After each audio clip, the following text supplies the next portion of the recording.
जनपक्षीय विमर्श की सशक्त आवाज लोकनाथ द्वारा आयोजित इस वेबिनार में आप सभी साथियों का स्वागत है। साथियों, आज के इस वेबिनार का विषय नफरत की राजनीति संदर्भ द कश्मीर फाइल है और हमारे इस कार्यक्रम में विशेष रूप से आमंत्रित 3 मेहमान हैं। हमारे साथ कपिल काक साहब हैं, उनका हम स्वागत करते हैं। कपिल काक साहब भारतीय वायुसेना के एक सेवानिवृत्त अधिकारी रहे हैं, जो एयर वाइस मार्शल के पद से वे centre for air power studies में उपनिदेशक थे। उन्होंने 1981 में विशिष्ट सेवा पदक से सम्मानित किया गया। एयर वाइस मार्शल कपिल काक उन याचिकाकर्ताओं में से हैं जिन्होंने कश्मीर पुनर्गठन विधेयक और अनुच्छेद 370 को निरस्त करने को चुनौती देते हुए सर्वोच्च न्यायालय का रुख किया है। राष्ट्रहित के मुद्दे पर मुखर रहे हैं। इस कार्यक्रम में हम उनका स्वागत करते हैं। हमारे साथ दूसरे मेहमान के रूप में इफ्तिकार गिलानी साहब हैं। इफ्तिकार गिलानी मूलतः कश्मीर के रहने वाले हैं, पेशे से पत्रकार रहे हैं, जो वर्तमान में तुर्की में रहकर पत्रकारिता कर रहे हैं। एक कश्मीरी पत्रकार के रूप में गिलानी साहब को भारत सरकार के गंभीर दबाव का सामना करना पड़ा है। सामाजिक और राजनीतिक विषयों को लेकर के हमेशा मुखर रहे हैं। 2002 में उन्हें अधिकारी गोपनीयता अधिनियम के तहत गिरफ्तार किया गया था और बाद में आरोप निराधार होने पर उन्हें छोड़ दिया गया। इसी दरमियान उन्होंने माई डेज इन प्रिजन, जिसका कि हिंदी में जेल में कटे हुए दिन, पेंगुइन से आई किताब, जो काफी चर्चित किताब रही है। गिलानी साहब ने तहलका, राइजिंग कश्मीर, डीएनए इंडिया आदि कई प्रमुख पत्र पत्रिकाओं के लिए काम किया है। साथ ही कई सामाजिक विषयों को लेकर करके देश भर में मुखर रहे हैं। तीसरे वक्ता के रूप में रविंद्र त्रिपाठी साहब हैं। रविंद्र त्रिपाठी साहब अपने शुरुआती दौर में लंबे समय तक जनसत्ता में पत्रकारिता की है। प्रख्यात फिल्म समीक्षक हैं, लेखक हैं, कई फिल्म, थिएटर और कई विषयों को लेकर के निरंतर लिखते रहे हैं। देश भर में जाना पहचाना नाम है। हम उनका भी स्वागत करते हैं। दरअसल लोकनाथ विभिन्न सामाजिक विषयों पर समय समय पर वेबिनार आयोजित करता है और इस लोकनाथ से जुड़े जन आंदोलन के साथी, अलग अलग विद्यालयों में पढ़ रहे छात्र, विश्वविद्यालयों के प्राध्यापक, कई लोग इससे जुड़े हैं। देश भर के महत्वपूर्ण विशेषज्ञों के मार्फत के द्वारा हम लोग समय समय पर उनके साथ संवाद स्थापित कर अपने ज्ञान में वृद्धि करते हैं और अलग अलग सामयिक मुद्दों को समझने की कोशिश करते हैं। इसी के तहत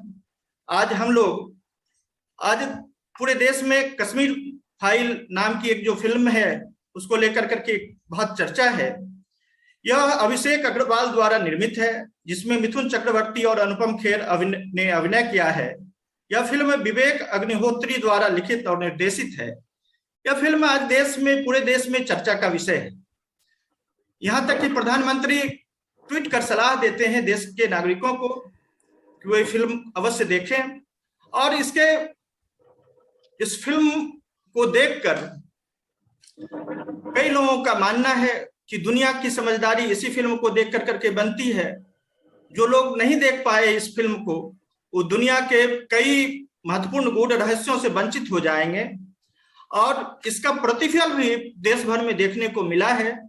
बेगूसराय में इधर हाल के दिनों में फिल्म को देख करके एक युवक ने अपने पड़ोसी के साथ को धमकी दी। बाद में केंद्रीय मंत्री तक को हस्तक्षेप करना पड़ा और केंद्रीय मंत्री ने भी कहा कि अगर हिंदुस्तान में ये हिंदू अब कहाँ जाए, पाकिस्तान से उनको भगा दिया गया है, बांग्लादेश में उनको रहने नहीं दिया जा रहा है, बेगूसराय में भी अगर उनके साथ अन्याय होता है तो भारत के हिंदू कहाँ जाए। तो दरअसल इस तरह की इस फिल्म को देख करके देश भर में कई घटनाएं घटी। इस फिल्म की वास्तविकता क्या है, इसको जानने के लिए सबसे पहले हम रविंद्र त्रिपाठी जो प्रख्यात फिल्म समीक्षक रहे हैं उनसे समझने की कोशिश करते हैं कि आखिर इस फिल्म में क्या ऐसा है और इस फिल्म की वास्तविकता क्या है और उस जो कश्मीर का इतिहास रहा है उससे ही कहां तक मेल खाता है। तो सबसे पहले मैं रविंद्र त्रिपाठी जी को से अनुरोध करूंगा कि वह आए और अपनी बात कहें। रविंद्र त्रिपाठी। दूसरे साथियों से अनुरोध है कि इस अपना माइक जो है अनम्यूट कर लेंगे, जब बोलना होगा तो म्यूट कर लें।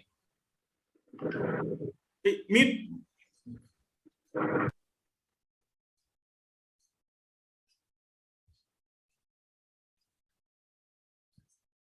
रविंद्र त्रिपाठी जी।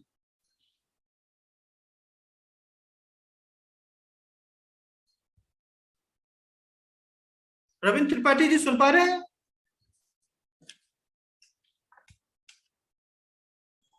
हाँ नवेंदु जी। जी हाँ, जी हाँ जी। मेरा चेहरा दिखाई पड़ रहा है या नहीं? चेहरा तो नहीं दिखाई पड़ रहा लेकिन आवाज सुनाई पड़ रही है आपकी। चलिए मैं बोलता हूँ, आप चेहरा दिखाई दे या ना दे, अब क्या किया जाए उसका। जी जी मेरे हाथ में नहीं है। जी जी। तो आपने मुझे यहाँ बुलाया बोलने के लिए, इसके पहले मैं आपका और आपकी संस्था को धन्यवाद देता हूँ। और दरअसल मैं ये नहीं मानता कि मैं यहाँ बोलने के लिए आया हूँ, मैं तो दरअसल आप लोगों को सुनने और आपसे बातचीत करने भी आया हूँ और उस बहाने अपनी थोड़ी सी समझ को विकसित करने के लिए भी। नवेंदु जी और मित्रों, ये जो फिल्म है, जैसा कि अब इसके बारे में इतनी चीजें आ चुकी हैं, कुछ नया कहना मुश्किल है, इसलिए मैं कुछ ऐसी बातें जो आ गई हैं, जो आ रही हैं और जो कुछ मेरे जहन में पहले भी थी जब मैंने इसे देखा था, तब जो है उसको सिर्फ आपके सामने बता रहा हूँ। एक तो साफ ही है कि फिल्म एक खास तरह के डिफरेंट एजेंडा से बनी है। एक कमर्शियल फिल्म नहीं है जैसे दूसरे फिल्में होती हैं।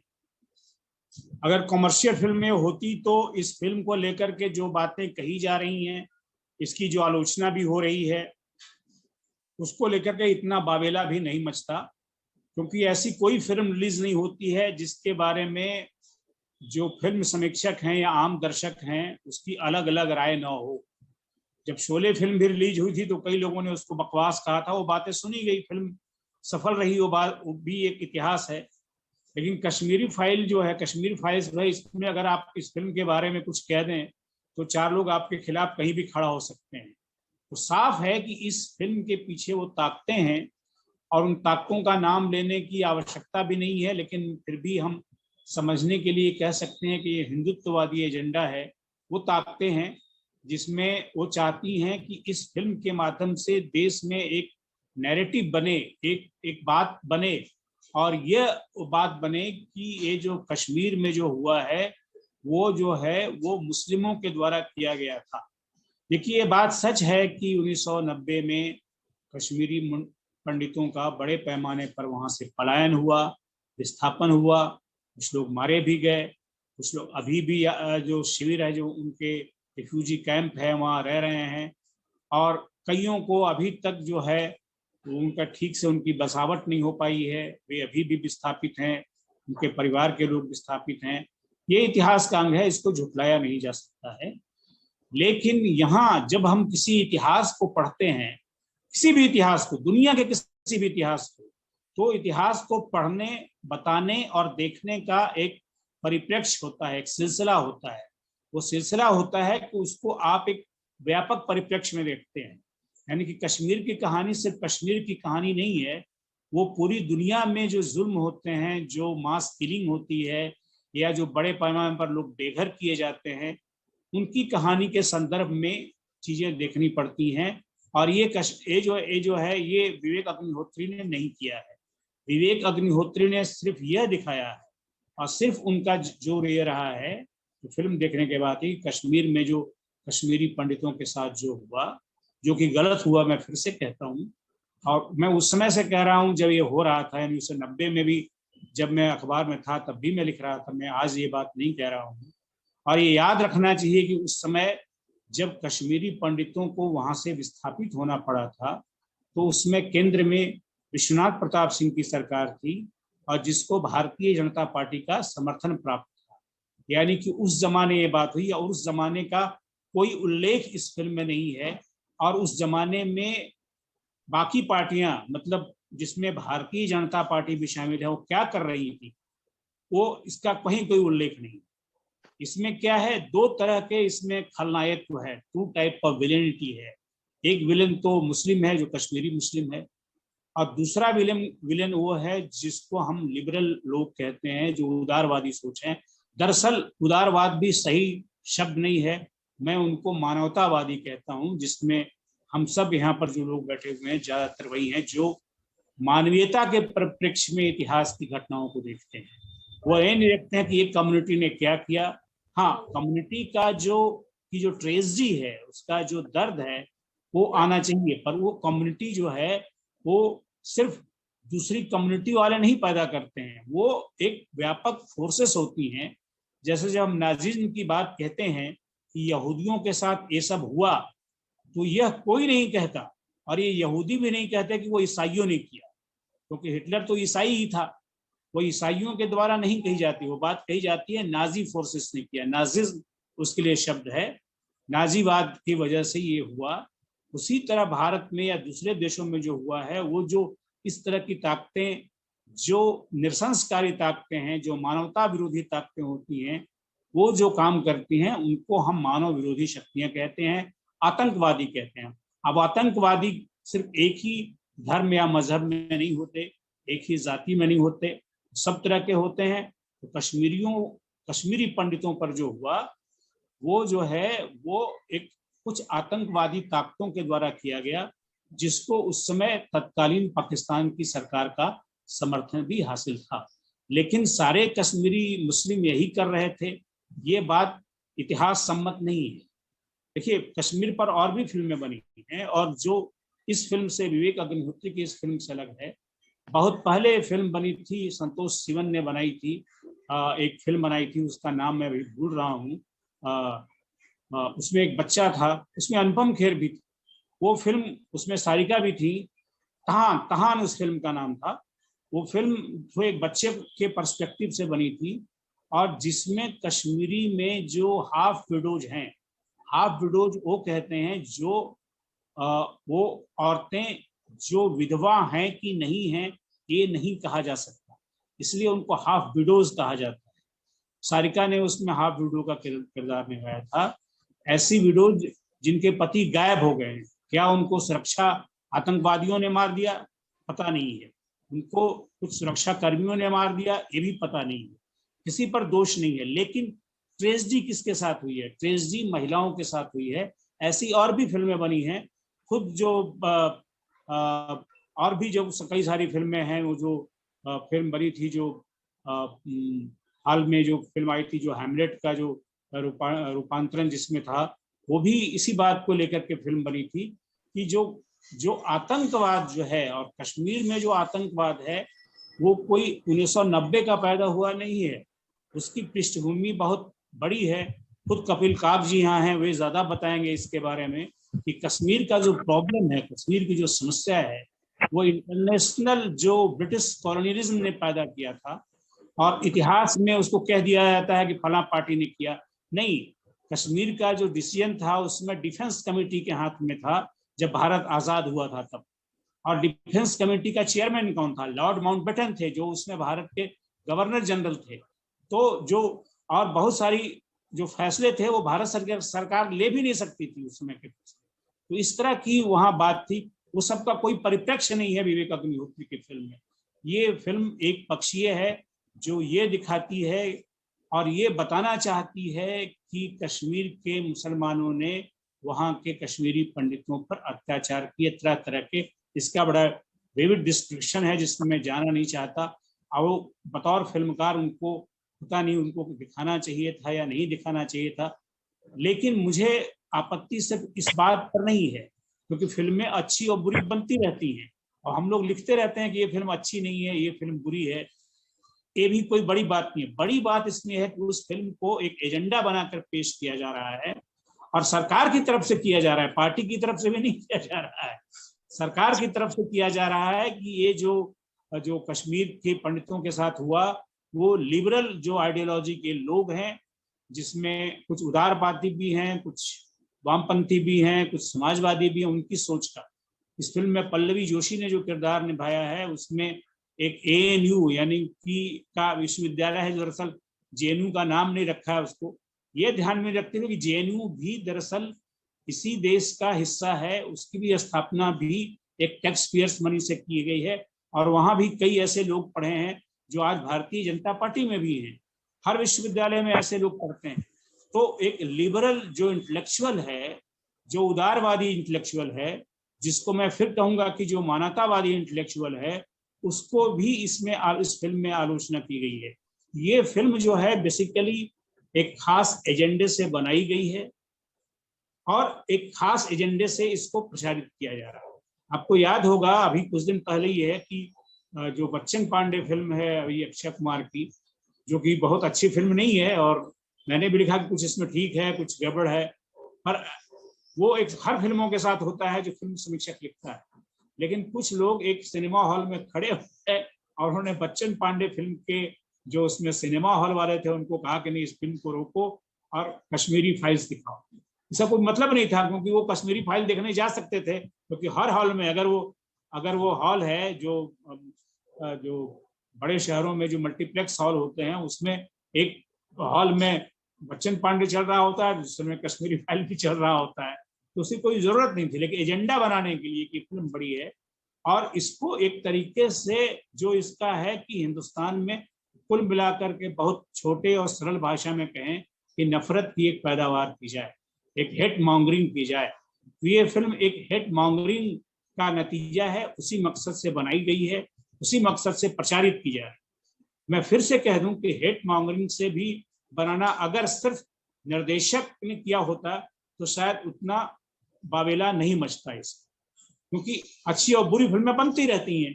तो विवेक अग्निहोत्री की ये फिल्म भी खराब फिल्म में शुमार हो जाती, लेकिन इस फिल्म के साथ जो पॉलिटिकल एजेंडा है, जो पॉलिटिकल ताकतें हैं, जो हिंदुत्ववादी ताकतें हैं, उन्होंने इसको अपने नैरेटिव के रूप में इसको पेश किया है, जो सबसे ज्यादा जिसको कहते हैं कि एक विवाद का या इशू है इस फिल्म का। और मुझे लगता है कि इस तरह की फिल्में अगर बनेंगी, इस तरह की फिल्में बनेंगी नहीं, इस तरह की फिल्में को अगर इस तरह से प्रचारित किया जाएगा, तो कोई भी देश जो है वो जिसको कहते हैं एक सुरक्षित देश नहीं होगा, और ये फिर हिंदुओं के लिए भी सुरक्षित देश नहीं होगा। क्योंकि जब इस देश में आप लगातार हेट्रेड फैलाएंगे, नफरत फैलाएंगे, किसी भी देश में, आप पूरी दुनिया का इतिहास देख लीजिए, पूरी दुनिया का इतिहास यही बताता है कि जब आप किसी कम्युनिटी के खिलाफ जब नफरत के बीज बोए जाते हैं, तो सिर्फ उसी कम्युनिटी को प्रभावित नहीं करते, या सिर्फ वही कम्युनिटी आहत नहीं होती, दूसरे जो होते हैं वो भी आहत होते हैं। ऐसे लोग जो इस तरह नफरत का बीज बोते हैं, खुद उनकी आत्मा भी, खुद उनका व्यक्तित्व भी काफी अंदर से जिसको कहते हैं विकृत हो जाता है। तो दरअसल आप दूसरी कम्युनिटी को खलनायक एक बनाते हैं, जिसके मकसद से फिल्म बनी गई है, फिल्म बनाई जा रही है, दिखाई जा रही है और जो प्रचारित की जा रही है, तो उसके पीछे यही कारण है। आप नहीं तो ऐसा क्या हो सकता है कि आप कश्मीर पर फिल्में बनाएं और उस समय का इतिहास, मैं फिर से कहूंगा, उस समय का इतिहास, जिस हालात में कश्मीरी पंडितों को घर छोड़ना पड़ा, वो हालात आप ना दिखाएं। आप दिखाएं कि उसमें सिर्फ जो है एक कम्युनिटी जो है वो ऐसा कर रही थी, कम्युनिटी जरूर कर रही थी, पर भारत सरकार क्या कर रही थी उस समय, कहीं सवाल नहीं है। इसका कोई उल्लेख होना चाहिए ना। आप जब नाजिज्म के इतिहास पर फिल्में बनाते हैं, जब स्टैंडर्ड लिस्ट बनाते हैं, तो वहां दिखाते हैं कि क्या हालात थे उसमें जर्मनी के, उसमें भारत के हालात को नहीं दिखाया जा रहा है। यह नहीं बताया जा रहा है कि भारतीय जनता पार्टी ने पहले फारूक अब्दुल्ला को, केंद्र की सरकार थी तो फारूक अब्दुल्ला शामिल थे, फिर उसके बाद जब केंद्र में दूसरी सरकार भारतीय जनता पार्टी की सरकार बनी तो महबूबा मुफ्ती की पार्टी उसमें शामिल रही है। तो जब आपको ये मौका मिलता है कि आप ये दिखाएं, ये तो बार बार भारतीय जनता पार्टी के लोग कहते हैं कि जब भारतीय जनसंघ की स्थापना हुई थी तो डॉक्टर मुखर्जी ने कश्मीर में नारा लगाया था, एक देश में दो विधान, एक देश में दो वजीर आजम नहीं चलेंगे। लेकिन वो जब कहा गया था तो ये एजेंडा भारतीय जनता पार्टी का तब से है जब वो जनसंघ के रूप में अस्तित्व में आया था। तो जनसंघ ये कश्मीर फाइल के बनने की पहली बात है, कश्मीर से पंडितों का विस्थापन होने के पहले की बात है। मैं कहना ये चाहता हूं कि ये जो एजेंडा है, ये एजेंडा सिर्फ 1990 के बाद शुरू नहीं हुआ है, ये एजेंडा शुरू हुआ है जब से भारतीय जनसंघ बना और देश आजाद हुआ, और जब कश्मीर का भारत में विलयन किया जा रहा था या हो रहा था या नहीं हो रहा था, उसकी जो प्रक्रियागत समस्याएं थी उसके बारे में बहुत सरलीकरण किया गया है। मैं फिर अभी बोल चुका हूं, मैं फिर दोहराऊंगा नहीं कि कश्मीर की समस्या जो थी वो मुख्य रूप से देन हिंदुस्तान में ब्रिटिश कॉलोनियल शासन की है, जिसके बारे में अब कोई बात नहीं की जाती। इस पर बहुत सारी किताबें लिखी गई हैं, मैं कोई अकेला नहीं बोल रहा हूँ। जो लोग कश्मीर की समस्या का अध्ययन करेंगे वो यही कहेंगे। लेकिन अगर वो ऐसा रहा है कि हर चीज को एक सरलीकृत रूप में और विकृत सरलीकृत रूप में पेश किया जा रहा है, जिससे यह प्रचारित किया जाता है कि सिर्फ एक पार्टी या एक नेता की वजह से ये सब हो रहा है। इतिहास में कोई भी बड़ी घटना सिर्फ एक वजह से नहीं होती, मल्टीपल उसके रीजन होते हैं, जिसको ये फिल्म नहीं दिखाती है और दिखाने की कोशिश भी नहीं करती। देखिए, शिंडलर लिस्ट बहुत अच्छी फिल्म है जिसकी चर्चा इस फिल्म के संदर्भ में हो रही है, पर शिंडलर लिस्ट में यहूदियों को बचाने का काम कौन करता है? यहूदियों को जो मारा जा रहा है वो बचाने का काम भी जो एक ऐसा व्यक्ति करता है जो जिसको कहते हैं, जिसके पास शासन की बागडोर थी, और उसी में से एक आदमी करता है। तो चीजें बहुत बहुस्तरीय होती हैं। कश्मीर में ऐसे बड़ी संख्या में मुस्लिम हैं और पूरे देश में ऐसे मुस्लिम जिन्होंने वहां कश्मीरी पंडितों की भी रक्षा की, सुरक्षा की, और अभी भी कर रहे हैं। ऐसा नहीं है कि घाटी में अभी कश्मीरी पंडित नहीं है। तो वन साइडेड जब आप कोई नैरेटिव दिखाते हैं, वन साइडेड कोई कहानी कहते हैं, उस कहानी में मकसद ही यही होता है कि ट्रेजेडी नहीं आए, बल्कि आपको जो लाभ, राजनीतिक लाभ मिलना चाहिए, वो जो आपका वोट का एजेंडा है, वो जब प्रचारित होने लगे, तब ऐसी फिल्में आती हैं जो देश की और समाज में एक, जिसको कहते हैं, विकृतियां पैदा करती हैं। ये फिल्म, जैसा कि मैंने कहा, जैसा कि और भी कई लोगों ने कहा है, और जो भी सुधी लोग हैं, जो भी एक मानवतावादी दर्शन में विश्वास करते हैं, मोटे तौर पर वो किसी भी विचारधारा के हो सकते हैं, वे समाजवादी भी हो सकते हैं, वे वामपंथी भी हो सकते हैं, वे गांधीवादी भी हो सकते हैं, वे लोहियावादी भी हो सकते हैं, वे जयप्रकाश नारायणवादी भी हो सकते हैं, और भी कई धाराएं हैं जो ये, इसमें सभी लिबरल जो थिंकिंग है इस फिल्म में, अग्निहोत्री ने पूरी कोशिश की है कि जो लिबरल थिंकिंग के लोग हैं, लिबरल विचारधारा के लोग हैं, उनके रिडिक्यूल किया जाए। देखिए, इतिहास ये भी बताता है कि कोई भी विचारधारा जो है वो ऐसा नहीं होता है कि वो एक ही तरह की, उसमें आपस में मतभेद नहीं होते हैं। ऐसा नहीं है कि सभी लिबरल जो विचारधाराएं हैं वो सब एक हैं, उनमें आपस में पर्याप्त मतभेद है। आप समाजवादी आंदोलन का इतिहास उलट के देखिए, उसमें मतभेद ही मतभेद है और कई पार्टियां टूटी। खुद गांधीवादी कई किस्म के हुए। अगर आप कहेंगे कि सारे समाजवादी एक हैं तो भी ये बात नहीं बनती। उसी तरह अगर आप सारे लिबरल डेमोक्रेटिक लोगों को, सारे लिबरल विचारधारा वालों को, सभी उदारवादी विचारधाराओं को सिर्फ खलनायक बनाएंगे, मैं ये इसलिए कह रहा हूं कि उनको भी इस फिल्म में खलनायक बनाने की कोशिश की गई है कि उदारवादी विचारधारा के लोगों की वजह से ही कश्मीरी पंडितों को पलायन करना पड़ा। ये सच नहीं होता है।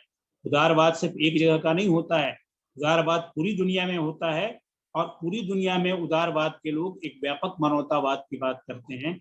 उस सबको विवेक अग्निहोत्री ने यहाँ नजरअंदाज कर दिया है, सिर्फ वही पहलू दिखाए हैं और जोर दे करके दिखाए हैं जो एक तरह से आपके दिल में, आपके दिमाग में नफरत के बीज बोए। मैं फिर से वो कहान फिल्म को याद करता हूँ, उसमें भी अनुपम खेर थे, संतोष सिवन की जो फिल्म, और अनुपम खेर ने उसने एक मुस्लिम व्यक्ति का किरदार निभाया था, जो एक ऐसे व्यक्ति को, यानी ऐसे कश्मीरी पंडित को वहां रोज एक सेव देता है जाकर के खाने के लिए, जो आतंकवाद की वजह से अपने घर में दुबका हुआ पड़ा है। ऐसे मुस्लिम भी थे। अब अनुपम खेर ही उस चरित्र के साथ हुई नहीं है, उन्होंने अपना चरित्र परिवर्तन कर दिया है। तो ये सब चीजें ऐसी हो रही हैं। मैं और अगर आप लोग सवाल पूछें तो मैं और बताऊंगा, लेकिन जो बात मुझे कहनी थी संक्षेप रूप में मैंने कह दी। मैं फिर से यही कह दूं कि इस फिल्म में दो लोगों के प्रति यानी दो प्रवृत्तियों को खलनायक बनाने की कोशिश की गई है। एक जो कश्मीरी मुस्लिम हैं उनको, और दूसरे जो उदारवादी विचारधाराओं से जुड़े हुए लोग हैं, जो किसी तरह की मानवता की घटनाओं पर आवाज उठाते रहे हैं और हर दौर में उठाते रहे हैं। ऐसा नहीं है कि आज भी नहीं उठा रहे हैं। जब कांग्रेस थी तो उसकी भी मुखालफत करने वाले लोग थे, इतिहास साक्षी है। जब दूसरी पार्टियों की सरकारें रही देश में, उसकी भी मुखालफत हुई। जनता पार्टी की बनी, उसकी भी मुखालफत हुई। तो ये मानना कि आज जिस पार्टी की सरकार है उसे कोई मुखालफत नहीं होगी, वो जो चीज हर चीज करेगी उसको उसकी प्रशंसा की जाएगी। और यहाँ तो सरकार की प्रशंसा की बात भी नहीं है, यहाँ तो एक फिल्म की बात है। और हर फिल्म के बारे में हर समीक्षक, कोई भी इतिहास उलट के आप देख लीजिए, समीक्षा का इतिहास भारत में ही नहीं पूरी दुनिया में हर फिल्म के बारे में, उनके नुक्स के बारे में बताया जाता है, कुछ अच्छी चीजों के बारे में बताया जाता है। पर ये पहली बार एक फिल्म आई है जिसके बारे में अगर आप कुछ कह दें आलोचनात्मक रूप से तो आपके ऊपर लोग लट्ठे लेकर चल पड़ेंगे या आपको सोशल मीडिया पर ट्रोल करना शुरू कर देंगे। यह एक पहली बार हिंदुस्तान में हो रहा है। ये सबसे ज्यादा चिंता की बात है जो हमारा सिविल सोसाइटी है, जो हमारी जनता है, उसके लिए। धन्यवाद नवेंदु जी, मैंने अपनी बात रख दी। अगर आगे कोई सवाल मुझसे पूछा जाएगा तो मैं जवाब दूंगा। धन्यवाद। धन्यवाद त्रिपाठी जी। दरअसल बाद में हम अपने जो साथी श्रोता हैं उनसे हम सवाल आमंत्रित करेंगे। इससे पहले हमारे साथ इफ्तिकार गिलानी भी जुड़े हुए हैं, जो कि अभी तुर्की में रह करके पत्रकारिता कर रहे हैं। वे मूलतः कश्मीर के रहने वाले हैं, जैसा कि हमने पहले भी कहा है। हम उनसे आग्रह करते हैं कि वह कश्मीर में किस तरह की सामाजिक संस्कृति रही है और अभी हिंदुत्ववादी ताकतों ने या सरकारी प्रयासों ने कैसे उस सामाजिक संस्कृति पर हमले किए हैं, उसको तोड़ने की कोशिश की है, इस पर संक्षिप्त में अपनी बात रखेंगे। उसके बाद कपिल कापसा से हम फिर मिलेंगे। बहुत बहुत शुक्रिया आपका। ये आपका जो है कि बिहार मुझे तकरीबन पिछले 25 सालों से दिल्ली में मैंने पत्रकारिता की है और पिछले 3 साल से मैं यहाँ पर अब तुर्की की मैं अंकारा में हूँ। और बिहार इलेक्शन जो है कवर करने का कई बार मौका मिला, बिहार को घूमने का, बिहार में जो है across the length and breadth of Bihar. तो मैं ये बिल्कुल एक अथॉरिटी के साथ ये कह सकता हूँ, ये 3 जगह मैंने देखी है पूरे भारत में, बिहार, केरला और कश्मीर, जहाँ पर पॉलिटिकल अवेयरनेस, बहुत ही हाई लेवल की पॉलिटिकल अवेयरनेस मैंने देखी है, जहाँ पर बिल्कुल आम आदमी को भी इतनी पॉलिटिकल समझ रहती है और उनके साथ जो है एक पॉलिटिकल अवेयरनेस और पॉलिटिकल एनालिसिस जो होती है वो काफी अनमैचिंग है जो बिहार में देखी है मैंने। तो इसके अलावा जो है बिहार का एक और कनेक्शन है कश्मीर के साथ। वो कनेक्शन ये है कि कश्मीर के जब कश्मीर अपनी एक सल्तनत थी, इंडिपेंडेंट कश्मीर, उसके जो आखिरी बादशाह थे कश्मीर के, जिसके बाद जो मुगलों ने बाद में जब कश्मीर को जब एनेक्स किया, उसके से पहले जो बादशाह थे यूसुफ शाह चक, उसको एग्जाइल करके उसको बिस्वाक भेजा गया था और बिस्वाक में ही उनकी कब्र है। और कई बार जो है मुझे याद है कि जब उनकी जो क्वीन थी हबा खातून, जिसके नाम से एक जून फिल्म भी एक जमाने में बनी थी, मुजफ्फर अली ने बनाई थी, कश्मीर की जो है एक बहुत ही प्रसिद्ध एक पोइटेस है वो, और उसकी उसका वही मकाम है कश्मीर में ऑलमोस्ट जो एक नूरजहां का रहा है सल्तनत में, या उसकी जो पोइट्री है, उसकी जो वाक़ाएं हैं, वो अभी भी कश्मीर में जो है शादियों में कश्मीर में गाई जाती हैं। और ये और उसने जो यूसुफ शाह चक के जो उसको एग्जाइल किया गया था, उसके ऊपर उसको तलाश करते हुए, या उसको अपने उसके जो उसने जो बड़ी दर्दनाक जो पोएमें जो उसने लिखी हैं, वो कश्मीर में अभी भी कश्मीरियों के दिलों में है। और ये एक कश्मीर के जो हिस्ट्री के जो बहुत सारे टर्निंग पॉइंट्स हैं, ये भी एक टर्निंग पॉइंट है रहा है कश्मीर की हिस्ट्री का। तो ये मुझे याद है कि शेख साहब के जमाने में एक बार एक उठा भी था कि इनकी जो है यूसुफ शाह चक की कब्र जो है उनको मिसवाक से उठाकर श्रीनगर लाया जाए। इस वक्त ये शायद पटना डिस्ट्रिक्ट में ही आता था, इस वक्त अब तो नालंदा डिस्ट्रिक्ट में है, लेकिन वो बाद में शायद उनको बताया गया है कि नहीं, कहाँ जो जहां पर मरता है उसको ऊपर से रखा होता है कि कहाँ की मिट्टी उसको नसीब है उसको, इसलिए उसको बाद में नहीं छेड़ना चाहिए। तो ये जो अब इस फिल्म की अब बात हो रही है, मैं ये 1990 का जो ये इरा है, 89 से लेकर 1990 का इरा जो है, मैं उस वक्त कॉलेज में पढ़ता था। लिहाजा ये पूरे जो ये वाकयात हुए हैं खासतौर पर नॉर्थ कश्मीर में, मैं उनका एक तरह से एक समझें कि मैं बिल्कुल आई विटनेस हूँ इनका। ये मैं बिल्कुल नहीं कहूंगा कि वहां पर कोई प्रॉब्लम नहीं थी, बिल्कुल प्रॉब्लम थी। 89 86 के बाद ही से जो है, जो 87 का जो इलेक्शन जो है खासा जो जिस तरह से रिगिंग हुई थी उस इलेक्शन में, जिस तरह से जो है उस इलेक्शन में एक मास यूथ पार्टिसिपेशन हुई थी, जिस तरह से जो एक मैंडेट छीना गया था, उसके बाद से जो सिचुएशन कश्मीर में थी, एक तरह से लग रहा था कि एक एक कश्मीर एक बम पर बैठा हुआ था। वो बम किसी वक्त फूट सकता था, ये बस सबको पता था कि कुछ ना कुछ कभी ना कभी कुछ ना कुछ कभी ना कुछ ना कुछ कभी ना कभी होने वाला है। क्योंकि इस वक्त ये टॉपिक जो है वो ये कश्मीर, ये फिल्म और कश्मीरी पंडित इसके इसके हवाले हवाले से हैं, तो मैं उसी पर अब कन्फाइन करता हूँ अपने आप को। हमारा मोहल्ला जो था कश्मीर में, मैं कपिल साहब काक साहब को याद होगा, IDSA में भी एक बार एक सेमिनार हुआ था इसी पर काफी साल पहले, तो मैंने ये इंसिडेंट भी वहां पर बताया था। एक कश्मीर सोपोर, मैं सोपोर कस्बे में रहता था, सोपोर में ही मैंने तो पढ़ाई भी की है और सोपोर कस्बे में ही मैं रहा हूँ। हमारा मोहल्ला कश्मीर में वैसे जो है वहां पर ये गेटोइजेशन नहीं था, वहाँ कश्मीरी अलग अलग बस्तियां वगैरह सच नहीं होती थी वहां पर, जिस तरह बाकी जगहों पर मैंने देखी है इंडिया हिंदुस्तान में, वहां पर ऐसा नहीं होता था। क्योंकि ये हमारा मोहल्ले के दो तरफ जो है कश्मीरी पंडितों की बस्तियां थी। एक बस्ती थी ऑन द वेस्ट साइड में, एक दूसरी एक ईस्ट साइड में, एक दूसरी वेस्ट साइड में। एक मोहल्ला जामिया कदीम, दूसरा एक मोहल्ला सोफिया माम, ये दोनों कश्मीरी पंडितों की बस्तियां थी। तो एक तरफ जब ये उस वक्त जो सिचुएशन, हालात इंतहाई इंतहाई खराब हो रहे थे, तो ये चूंकि जनवरी, ये सर्दियां थी, सर्दियों के जमाने में जो हमारे जो दूसरी तरफ जो ईस्ट साइड में जो कश्मीरी पंडित का मोहल्ला था, जो वहाँ वो रहते थे, वो बहुत ही पढ़े लिखे थे। कश्मीरी पंडित तो वैसे भी बड़े पढ़े लिखे होते हैं। वो हेडमास्टर्स थे, वो इंटेलिजेंस ब्यूरो में थे, वो CID में थे, पुलिस में थे, उनके बच्चे वगैरह वो सेंट्रल गवर्नमेंट एम्प्लॉय में थे। वो कहीं वो भी ये अक्सर ये यहाँ वहाँ के जो लोग थे उस मोहल्ले के, वो अक्सर सर्दियों में जो है जम्मू या बाहर चले जाते थे वो। तो ये लिहाजा ये मोहल्ला उस वक्त ऑलमोस्ट तकरीबन खाली था। ये लोग आहिस्ता आहिस्ता आहिस्ता अपने अपने बच्चों के पास, अपने अपने पास चले गए थे ऐसे। लेकिन जो बाकी दूसरा वाला मोहल्ला जो ईस्ट हमारे वेस्ट की तरफ था, सूफिया माम मोहल्ला, वो बिल्कुल आमतौर पर जैसे मुसलमानों की तरह वो बहुत मुश्किल से 8वीं जमात तक पहुंचते थे। 8वीं जमात तक पहुंचते पहुंचते मैट्रिक में 2-4 बार फेल, फिर इस तरह से जो है क्लास 3rd क्लास 4th की नौकरियां वगैरह करते थे। वो बिल्कुल उसी तरह के बहुत ही गरीब टाइप के कश्मीरी पंडित थे, जो कि बहुत रेयरिटी थी कश्मीरी पंडितों में। तो इस मोहल्ले में जो है मेरा फादर भी जो है वो भी एक क्लास 3rd एम्प्लॉई थे, एक वेटरनरी डिपार्टमेंट है उसमें वो असिस्टेंट थे।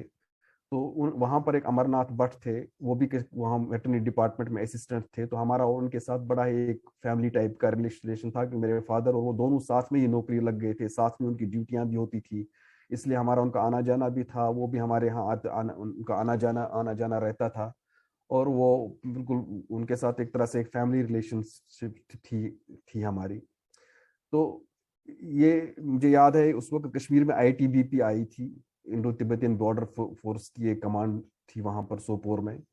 तो उनका एक कमांडेंट बार आ गया इस मोहल्ले में, तो उसने वहां पर उनको पंडितों को उनको बुलाया, उनको कहा कि हमें पता लगाया कि आपको शायद खतरा है, आपको कोई, हम यहाँ पर एक सिक्योरिटी पिकेट रखना चाहते हैं, आपके लिए एक सिक्योरिटी रखना चाहते हैं। तो उन कश्मीरी उन्होंने जो है बिल्कुल एक जबान में उनको कह दिया कि हमें यहाँ पर कोई सिक्योरिटी की जरूरत नहीं है, हमारी सिक्योरिटी यहाँ पर हमारे पड़ोसी है।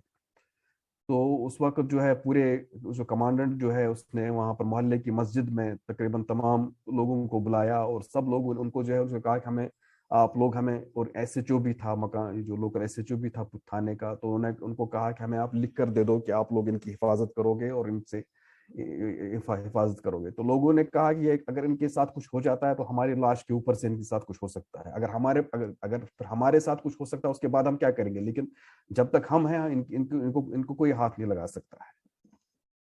ये पूरे दिन भर का मुझे याद है, पूरे दिन भर का ड्रामा रहा उस पूरे मोहल्ले में, पूरे वाक जो है रहा। तो अल्टीमेटली जो है शाम को ये आईटीबीपी के जो कमांडेंट था, ये एस पुलिस थी, एसएचओ वगैरह, ये इनकी जो आईटीबीपी के जो लोग आए थे ये वापस चले गए।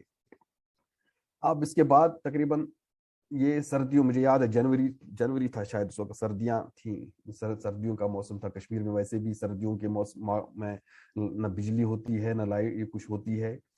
रात रात के वक्त जो है वहां पर इस बीच में 2-3 दिन हो गए थे। तो रात के वक्त, रात को तकरीबन मेरे ख्याल में शायद रात के आधी रात के आसपास जो है इस मोहल्ले की तरफ से आवाजें आ रही हैं, काफी शोर हो रहा है।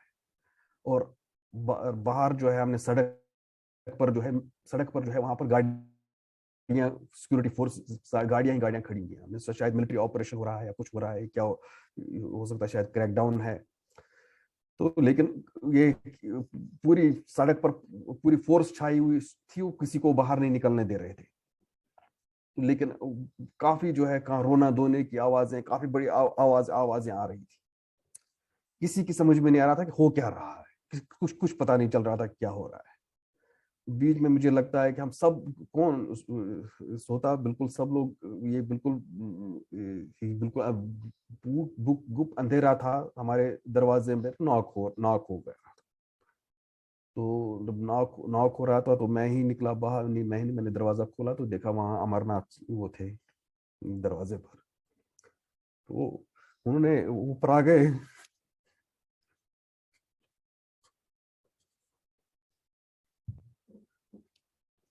तो उन्होंने मेरे फादर से, मेरे बाप से कहा कि जल्दी जल्दी निकलो, यहाँ कल बमबारी होने वाली है, ये जल्दी जल्दी निकलो अपने आप को, ये पुलिस फोर्स आई हुई है, ये सब हमें निकाल रहे हैं, कहीं पर ले जा रहे हैं, यहाँ कल बमबारी होने वाली है, यहाँ पर कल जो है बहुत खून खराबा होने वाला है कल। तो मेरे फादर ने कह दिया कि अगर सबको मरना है तो मैं भी मरूंगा यहीं पर, हम कहाँ जाएंगे।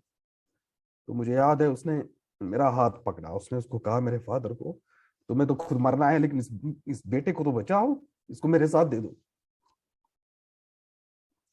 लेकिन ये है कि जाहिर से वहां पर एक माहौल हो गया। तो मेरी सिस्टर्स थी, मेरे तो ग्रैंड मदर थी वगैरह, वो रोने लगी।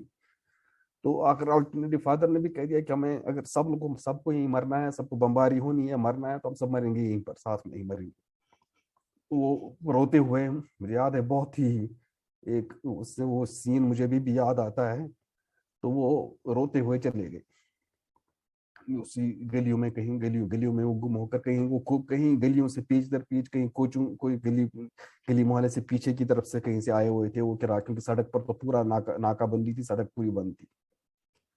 और सुबह जब अब तकरीबन सुबह जब रोशनी हो गई, सुबह जब हम उठे तो देखा ये पंडितों का पूरा मोहल्ला खाली था।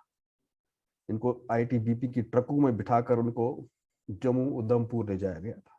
उनको बताया गया था कि कल यहाँ पर मिलिट्री ऑपरेशन होने वाला है, कल यहाँ बमबारी होने वाली है।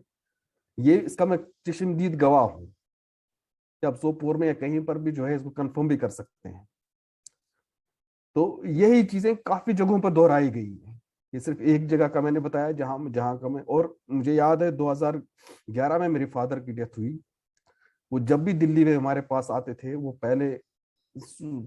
पहले जाते थे वहां पर उधमपुर में, ये बेचारे अमरनाथ उनके उनके वहां पर कैंप में, वहां पर जाते थे, वहां ठहरते थे। फिर वहां पर उनका अमरनाथ, उसका मुझे याद है उसका बेटा अनन्या, जो है, आवाज क्यों नहीं आ रही है? देखो उनका बेटा जो है बाद में करनाल में देखो शायद कहीं जरा। ट्रांसफर था। फिर वहां आकर जहाँ बस से करनाल जाते थे, फिर वहां पर हमारे पास दिल्ली आते थे। फिर दिल्ली से जब उनको फिर वापस जाते थे वो, तो वो वैसे ही वापस भी जाते थे उसी तरह से।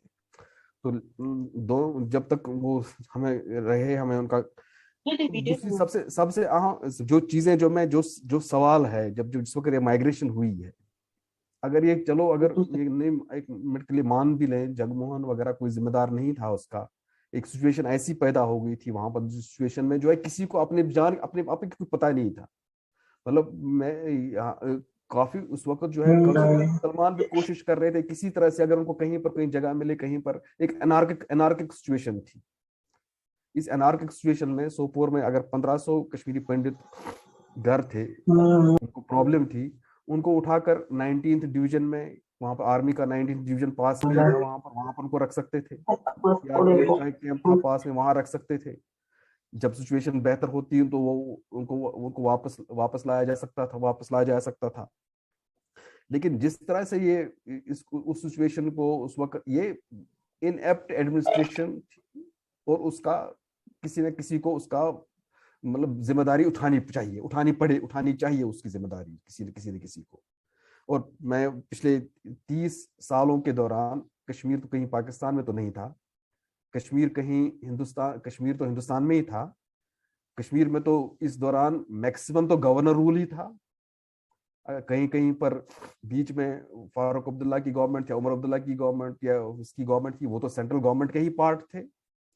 आखिर इन 30 सालों में कि जिसने भी इन कश्मीरी पंडितों को मारा, धमकाया, या एज पर विवेक होगनेत्री साहब कह रहे हैं कि 4000 कश्मीरी पंडित मारे गए। कश्मीर समिति की जो कश्मीर समिति दिल्ली जो है वो कह रहे हैं 650 कश्मीरी पंडित मारे गए। आरएसएस का एक डॉक्यूमेंट है, वो कह रहे हैं 600 कश्मीरी पंडित मारे गए। Ministry of home affairs, government of India, Amit Shah के अंदर वो कह रहे हैं 219 कश्मीरी पंडित मारे गए 30 सालों में। तो अगर किसी एक का भी मरना जो है वो एक दुख, किसी एक ह्यूमन आदमी, किसी एक भी इंसान का मरना जो है वो बहुत ही दुख देता है। लेकिन इस दौरान जो है तकरीबन 70-80 हजार मुसलमान भी मारे गए वहां पर कश्मीर में।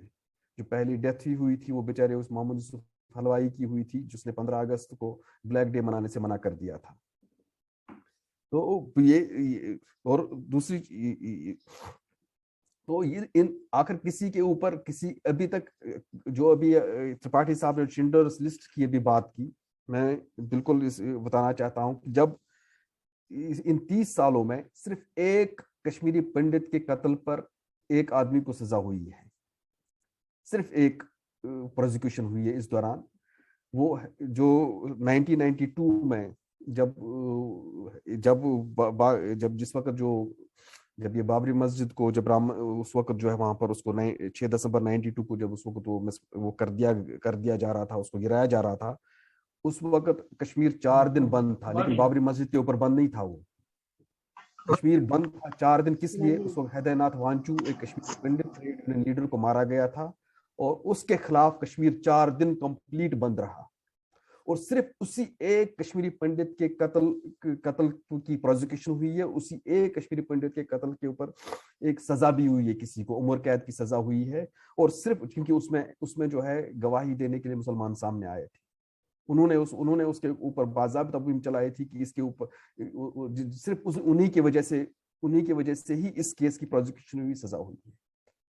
दूसरी, ये टाडा कोर्ट जम्मू में थी, टाडा कोर्ट श्रीनगर में नहीं थी। कि कोई भी इसके ऊपर जो ना एक ये आड़ नहीं ले सकता है कि क्योंकि टाडा कोर्ट श्रीनगर में थी इसलिए कोई गवाही देने नहीं आया, इसीलिए जो है कि प्रोसिक्यूशन नहीं हो पाई। टाडा कोर्ट जम्मू में थी, प्रोसिक्यूशन हो सकती थी अगर वो चाहते किसी को सजा देना। सोपोर में एक वाकया हुआ था जिसमें एक एग्रीकल्चर कॉलेज की एक खातून, एक महिला पंडित थी, और उनको बेदर्दी के साथ मार दिया गया था। मुझे बिल्कुल याद है, मैं उस वक्त दिल्ली वैसे आ चुका था, उस वक्त सोपोर नहीं था वहां पर। लेकिन जिसने वो कत्ल किया उसमें से कुछ 2 लोग थे। एक तो शायद बाद में शायद कहीं मार दिया गया था, कुछ हुआ था। दूसरा आदमी जो था वो बाद में बीएसएफ के साथ मिल गया, उनका बीएसएफ का मुखबिर बन गया, और बीएसएफ का कैट बन गया, और बीएसएफ का लाडला बन गया। और उसके बाद फिर जो एक पॉलिटिकल पार्टी इसने ज्वाइन की जिसका बीजेपी के साथ अलायंस था, और और ये सब शख्स आजाद घूम रहे हैं, उनके खिलाफ कभी किसी ने प्रोसिक्यूशन ही नहीं किया। और जो ये फिल्म तो मैंने नहीं देखी है, लेकिन इस फिल्म से जिस तरह का जो रिएक्शंस आ रहे हैं, जिस तरह की सिचुएशंस पैदा हो रही है पुलिस में, आप पूरी एक कम्युनिटी को इसका जो है जिम्मेदार नहीं ठहरा सकते हैं। मैं तो जिम्मेदार तो नहीं हूँ किसी के भागने का वहां पर। मुझे क्यों आखिर आखिर आखिर मेरे ऊपर आप क्यों ये इल्जाम लगा रहे हैं, मेरे ऊपर ये दाग क्यों लगा रहे हैं? मैं तो खुद उस वक्त अपनी पनाह की तलाश में था। मेरे पास उस वक्त खुद ऐसी एक अनार्किक सिचुएशन थी, एक अनार्किक सिचुएशन थी। इस अनार्किक सिचुएशन को किसने डेवलप किया, उसके ऊपर जो है होना चाहिए था। कश्मीर में जिस वक्त 1947 में, जब पूरा इस वक्त जो है, उस वक्त पूरा बाकी बिहार जो था, बंगाल था, पंजाब था, जिस वक्त जो जल रहे थे उस वक्त कम्युनल वायलेंस में, या हमारा अपना जम्मू, जम्मू में उस वक्त जो है जितने फसाद हुए थे। ये 1948 में जो है लंदन टाइम्स की एक रिपोर्ट कहती है कि 2,34,000 के करीब लोग वहां पर जम्मू में जो कम्युनल राइट्स में मारे गए थे, और 69% वहां पर मुस्लिम पॉपुलेशन थी, वो 33% पहुंच गई वो पॉपुलेशन। इसके बरक्स कश्मीर वैली में, मैं सिर्फ एक वाक़या खत्म करके, एक प्राना जलाली साहब थे जो पॉलिटिकल एक्टिविस्ट भी थे, और उस वक्त जब शेख साहब की गवर्नमेंट आ गई थी एज एडमिनिस्ट्रेटर, तो वो कश्मीर मिलिशिया के उस वक्त कमांडर थे, तो उनको कश्मीरी पंडितों की हिफाजत के लिए जो है उन्होंने एक यूनिट बनाया दिया था, इनका इसका इंचार्ज बनाया गया था। तो प्राना जलाली साहब खुद जो कई बार इस वाकया बताते हैं, वो कहते हैं कि उनको इतला मिली थी कि हंदवारा, नॉर्थ कश्मीर में हंदवारा के इलाके में उस वक्त जो है कोई कश्मीरी पंडित किसी गांव में रहते हैं, और वो कई दिनों से नजर नहीं आ रहे हैं, गायब हैं, तो लगता है उनको मार दिया गया है, उनकी लाशें कहीं फेंक दी गई हैं। तो वहां श्रीनगर से वो अपनी पूरी फोर्स लेकर आ गए, सोपोर से थाने से उन्होंने पुलिस के सिपाही अपने साथ ले लिए और उस गांव में पहुंच गए, हंदवारा में। वो रिमोट गांव में थे, जंगल के पास था। तो उन्होंने देखा वाकई वहां पर पंडितों के घर खाली है, तो उन्होंने पूरे गांव वालों को जमा किया। गांव वालों ने जो है, गांव वाले बस कह रहे थे हमें कुछ पता नहीं, हमें कुछ पता नहीं कहाँ पर है, हमें कुछ पता नहीं कहाँ पर है। तो उन गांव वालों को उन्होंने खूब टॉर्चर किया, उनके बच्चों को, उनकी औरतों को, उनको जो है उनको टॉर्चर किया, लेकिन गांव वाले बस बता रहे थे हमें कुछ पता नहीं, हमें कुछ पता नहीं। आखिर जो है उन्होंने जो है वहां पर एक कश्मीरी पंडित का घर खाली था, वहां पर उन्होंने अपना कैंप बना दिया, कैंप रखा वहां पर। तो रात को उनको एक सिपाही ने बताया, अगले सिपाही ने कहा कि रात को यहाँ पर जो है ना ये सब कुछ हरकत होती रहती है इस गाँव में, रात को यहाँ पर। तो उन्होंने क्या किया, उन्होंने अगली रात को जो है उन्होंने एक नाका लगा दिया, कहीं पर छुप कर बैठ गए। तो उन्होंने देखा रात को ये गांव वाले जो है टोकरियां लेकर किसी तरफ जाते हैं, जंगल की तरफ जा रहे हैं। तो उनके पीछे पीछे चले गए। देखा कि आप दूर जंगल में जो है एक जगह पर एक उन्होंने एक वहां गुफा सी है, वहां पर ये वहां पर गए, वहां पर देखा उन्होंने ये सब कश्मीरी पंडित जो है वहीं पर हैं, और ये उनको खाना पहुंचाते हैं रात को। आपकी आवाज नहीं आ रही। तो प्राना जलाली साहब कह रहे हैं कि मेरी जो है शर्म के मारे उस वक्त जो है मैंने कहा हमने तो कई दिन इन गांव वालों का टॉर्चर किया, गांव वालों ने इनको छुपा के रखा हुआ था, कहीं वो ट्राइबल्स वगैरह ना आ जाएं, इनको कहीं नुकसान ना पहुंचा दें। और एक सब गांव वाले जो है टॉर्चर बर्दाश्त करते थे कि इनका पता नहीं बता रहे थे। तो उन्होंने कहा गांव वालों ने फिर उनको कि हमें क्या पता था आप पुलिस के बेस में आप कौन है, हमें क्या पता आप श्रीनगर से आए हुए हैं, हमें क्या पता था। ये एक सिचुएशन थी। जिस तरह से जो है 1947 में जिस वक्त ऐसी सिचुएशन थी, उस वक्त जो है इस जो माइक्रोस्कोपिक माइनॉरिटी है उसकी हिफाजत की उस वक्त मेजॉरिटी कम्युनिटी ने। मैं बिल्कुल, मेजॉरिटी कम्युनिटी का ये फर्ज होता है, मेजॉरिटी कम्युनिटी की एक ड्यूटी होती है माइनॉरिटी को प्रोटेक्ट करना। लेकिन जहां पर, जिस जगह पर माइनॉरिटी कम्युनिटी का अपना उस मेजॉरिटी कम्युनिटी को अपने आप का कुछ पता नहीं है ना, उनकी अपनी इनसिक्योरिटी है उनको। जैसे आपने अभी जो हाफ विडोज फिल्म की बात की त्रिपाठी साहब ने, या जो हैदर फिल्म की बात की उन्होंने, तो जो अपना खुद इनसिक्योर है, वो कैसे किसी को सिक्योरिटी दे सकता है। मुझे लगता है कि मैं शायद बहुत बहुत कुछ हम सवाल जो क्वेश्चन आंसर होंगे तो उसमें हम देखते हैं कि क्या कहाँ और जो दे सकते हैं। लेकिन मैं यहीं पर ख़त्म करके मैं सिर्फ इतना ही एक आग्रह करता हूँ कश्मीरी पंडितों से भी और बाकी जो वहाँ पर जो लोग रहते हैं उनसे भी, कि एक पॉजिटिव किरदार अदा करके कश्मीर कश्मीर में जो सिचुएशन हुई है पिछले 30 सालों में, उसके ऊपर मरहम लगा लें। और मरहम लगाने के साथ साथ कश्मीर का जो एक पॉलिटिकल इशू है, उस पॉलिटिकल इशू को भी एड्रेस करके हमेशा के लिए इस जनूबी एशिया को, हमेशा के लिए दक्षिण एशिया को इस परेशानी से आज़ाद करें और एक जो है ना एक अमन के साथ एक स्टेबिलिटी के साथ ये दक्षिण एशिया रहे और तरक्की करे और डेवलपमेंट करे। शुक्रिया, बहुत बहुत शुक्रिया, बहुत बहुत धन्यवाद आपका। बहुत बहुत धन्यवाद इफ्तिकार गिलानी साहब, आपने बहुत ही बारीकी से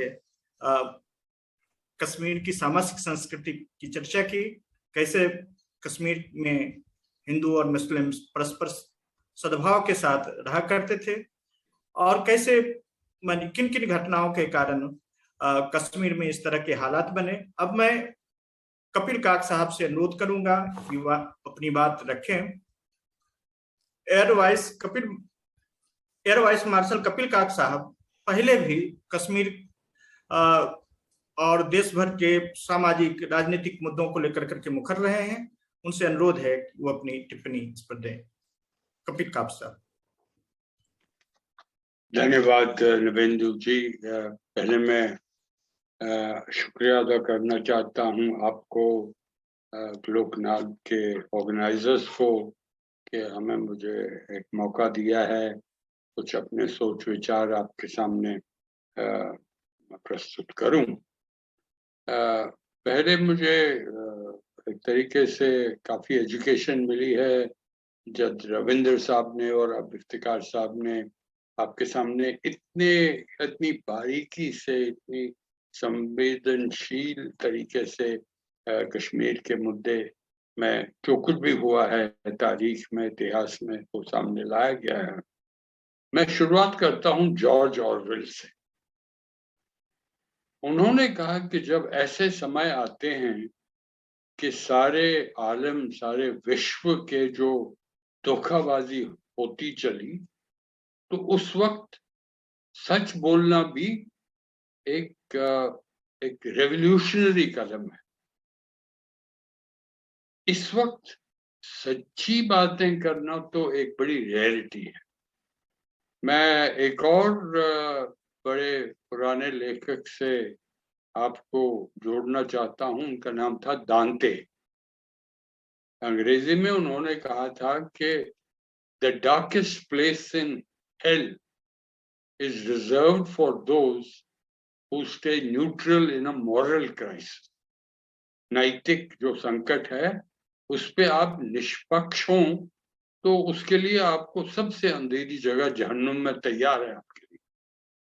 के फाइल जो है उसने हमारे लिए एक नैतिक संकट पैदा किया है, तो हमें सच बोलने की इस वक्त बहुत ही आवश्यकता है। पहले तो सब कुछ जो है झूठ नहीं है, सब कुछ जो है फिल्म में वो सच्चाई नहीं है, मगर बुनियादी तौर से उन्होंने कश्मीरी जो पलायन हुआ है पंडितों का, उसको एक स्पिन दिया है, ऐसे स्पिन दिया है कि वो दर्दनाक जो पलायन हुआ है उनको, वो तो ठीक बात है, मैं भी बहुत ही दुखी हूँ, मैं कश्मीरी पंडित हूँ, मैं जानता हूँ वो दुख कैसा है, दर्दनाक स्थिति पैदा हुई थी। इफ्तिकार जी ने तो अभी उस बारे में काफी चर्चा दी आपके सामने, मगर मुझे दुख हो रहा है कि इस फिल्म में हमारे कश्मीरी मेजॉरिटी कम्युनिटी, हमारे कश्मीरी मुसलमानों को एक तरीके से सबको टेररिस्ट बोला है, सब के सब, कोई एक्सेप्शन नहीं है। तो उनके दृष्टिकोण में तो इफ्तिकार गिलानी तो सबसे बड़ा टेररिस्ट, और मैं भी हूं। क्यों? कि अगर आप लिबरल हैं, गैर फिरका परस्ती हैं, कि आप उनको बिलीफ नहीं है, और एक लिबरल की, जैसे रविंद्र जी ने कहा है कि एक लिबरल हैं, उस ख्यालात से आप आगे देश को, समाज को कोशिश कर रहे हैं बड़े बड़े, मगर हम पे बहुत ही कितने पहलुओं से क्रिटिसाइज किया कि ये लिबरल लोग क्या हैं। मैं अभी कश्मीर से हुआ आया हूँ, 48 घंटे भी नहीं हुए हैं, जम्मू भी हुआ है।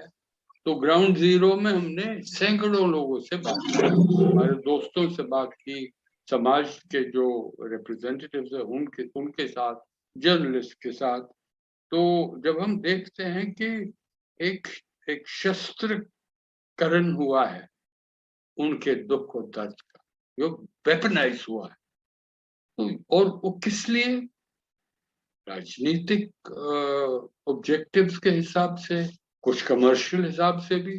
245 करोड़ का प्रॉफिट है, ये तो ब्लॉकबस्टर है।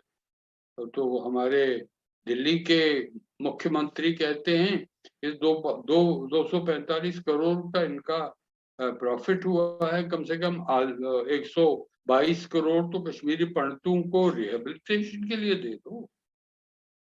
एक तो वेपनाइज कर रहे हो, फिर कमर्शलाइज कर रहे हो।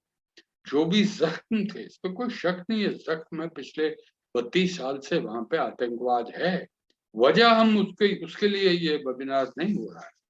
नवेंदु साहब ने ये वेबिनार किया है कि हम आगे कैसे जा सकते हैं, क्यों हो रहा है, क्या हो रहा है, how do we end the politics of hatred. मगर इस फिल्म में आपको जानकारी होगी, कश्मीर में हम जो एक विस्फोट करने का होता है उसे हम आईईडी कहते हैं, इम्प्रोवाइज्ड एक्सप्लोसिव डिवाइस। इस फिल्म बनाने वालों ने एक तरीके से काम चलाओ नफरत का बम बना दिया। ये पॉलिटिक्स ऑफ हेट के लिए इतने बम आपके पास है। जो हमारी नेतृत्व है वो सारों को अपील कर रही है, टॉप लेवल, पूरे सबसे बड़ी स्तर के जो नेतृत्व है भारत की इस वक्त, वो कह रहे हैं ये फिल्म देखो।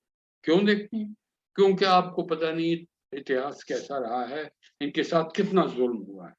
जब आप देखते हैं वो तो जुल्म हुआ है, दर्द हुआ है, वो तो सब जानते हैं, मैं उससे बिल्कुल सहमत हूँ।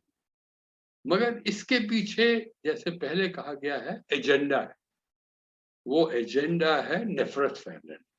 उस पर राजनीतिक, जो नफरत की राजनीतिक है, वो बहुत काम आती है।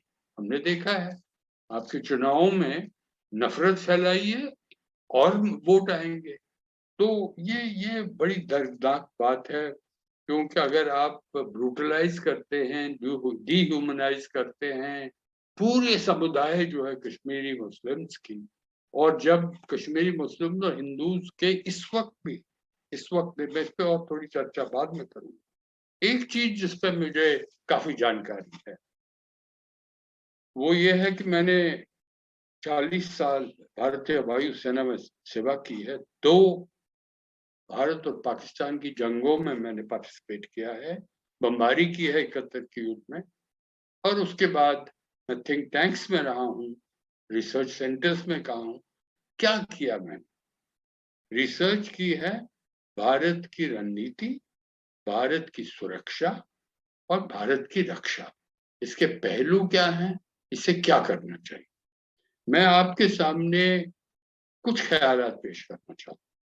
अगर 4 या 5 बिंदु हैं हमारी भारत की महारणनीति, जिसे कहते हैं ग्रैंड स्ट्रैटेजी, 4-5 मुद्दे हैं, उस पर और गौर से हम चर्चा कर सकते हैं। मगर सबसे अहम, सबसे पहला बिंदु जो है वो आपकी देश की एकजुटता, एकता, सॉलिडारिटी। उस सॉलिडारिटी के रास्ते में एक उन्होंने ऐसा, इस फिल्म में ऐसा मुक्का मारा है कि खतरा पैदा हो सकता है। वो खतरा क्या है?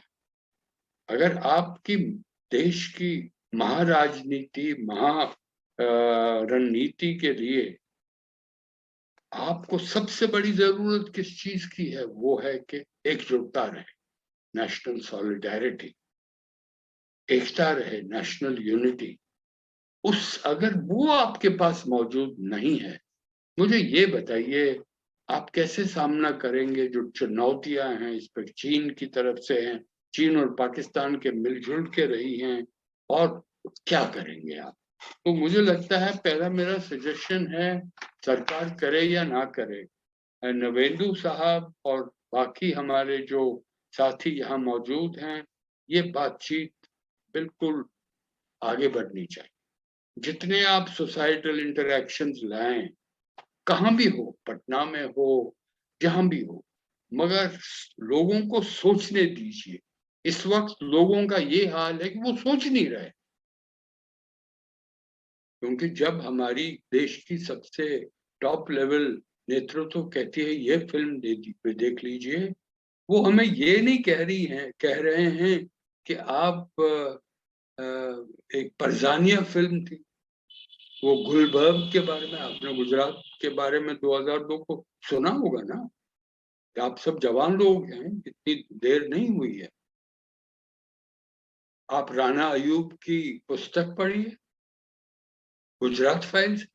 अगर कश्मीर फाइल्स इतनी अहमियत है कि वो आप देखिए, यहाँ पे जो रेजिडेंट्स वेलफेयर एसोसिएशन है दिल्ली में, मैं रहता हूँ, हजारों में है, इतने सैकड़ों की तादाद में वेलफेयर एसोसिएशन लोगों को फ्री टिकट दे दे। आप फ्री टिकट क्यों ले रहे हैं? वो पैसा कहाँ से आ रहा है? क्या पैसे पहले बनाया जा रहा है, फिर लोगों को कह रहे हैं फिल्म देखिए तो और पैसा बनेगा? ये मुझे मैं बुरा आदमी, मुझे समझ नहीं आ रही। मगर खतरा है, रविंद्र जी ने भी कहा है, अपने भी शुरुआत में की, और इफ्तिकार मेरे दोस्त थे इतने सालों से। तो जहां तक कश्मीरी पंडितों का जाना है, वो अब एक तरीके जो जख्म थे वो हील होते रहे, मतलब सूखते हैं। जख्म क्या होता है? पहले तो लेसरेशन होती है, खून बहता है, फिर वो थोड़ा कोगुलेशन होती है, फिर थोड़ा ड्राइनेस होती है, तो हील। हम उस स्टेज पे थे। इस फिल्म ने उन जख्मों को फिर से निचोड़ा है, खोला है, ताकि वो फेस्टर करें और जख्म और बढ़े। तो मैंने जम्मू में बातचीत की काफी लोगों से। आपको याद है कि जम्मू बड़ा एक पेचीदा क्षेत्र है। अगर हम पुंछ राजौरी में जाएं तो वहाँ पहाड़ी और गुज्जर का मसला है। अगर आप चिनाब वैली में जाएं, वो तो हिंदू और मुसलमान का मसला है। अगर आप जम्मू, जो हार्टलैंड जम्मू है, वहाँ पे तो ज्यादातर मेजोरिटेरियन फोर्सेस हैं, और जो एक्सट्रीमिस्ट ख्यालात हैं हमारे मजहब के बारे में, उस पे वहाँ पे सबसे ज्यादा विनिक्स रहती हैं। मगर एक चीज है, ये भी आपको जानने की बहुत ही आवश्यकता है कि जब आपके तिजारती और आपके आर्थिक जो पहलू हैं वो आपके हित में हैं एज इंडिविजुअल्स और एक समाज की, समुदाय की, तो आप वो मुद्दे डिसरिगार्ड करते हैं, मजहब और बाकी को फिरके परस्ती के इशू। वो जम्मू एक बड़ी अच्छी एग्जाम्पल है, क्योंकि जम्मू और कश्मीर के जो बिजनेसमैन हैं वो एक दूसरे से मिलते जा रहे हैं, वो K5 का कोई असर नहीं है। तो ये एक उम्मीद की किरण देखते हैं कि जो इंसानी जो मुद्दे हैं, ह्यूमनिस्टिक मुद्दे, इकोनॉमिक इंटरेस्ट, आगे डेवलपमेंट के इश्यूज हैं, वो ज्यादा अहमियत रखते हैं। एक जो बहुत ही दुख हुआ मुझे, और मैं आपको दोहराना चाहता हूँ, वो ये हुआ कि आपको कितनी भी डिस्टर्बेंसेस क्यों नहीं, पर फारूक अब्दुल्ला को यासीन मलिक का एसोसिएट बनाया, दिखाया है जिन्होंने फिल्म देखी है। और फारूक अब्दुल्ला का एक ऐसा डिस्क्रिप्शन दिया है, वो प्रो पाकिस्तानी। उनके फादर शेर कश्मीर थे, जिन्होंने जम्मू कश्मीर को हिंदुस्तान के साथ मिलाया।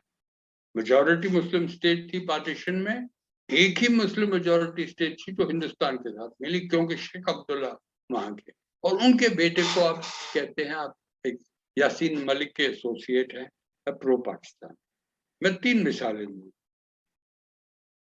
89 में जो रुबे सईद, जो मुफ्ती मोहम्मद सईद वहां के गृह मंत्री थे हिंदुस्तान के, उनकी बेटी का अपहरण हुआ, किडनैपिंग की, और डिमांड उन्होंने की JKLF ने कि आप हमारे 5 मिलिटेंट्स को बरी करिए, हम इसको घर वापस भेज दें। तो काफी पहल हुई हिंदुस्तान के दिल्ली में, कश्मीर में।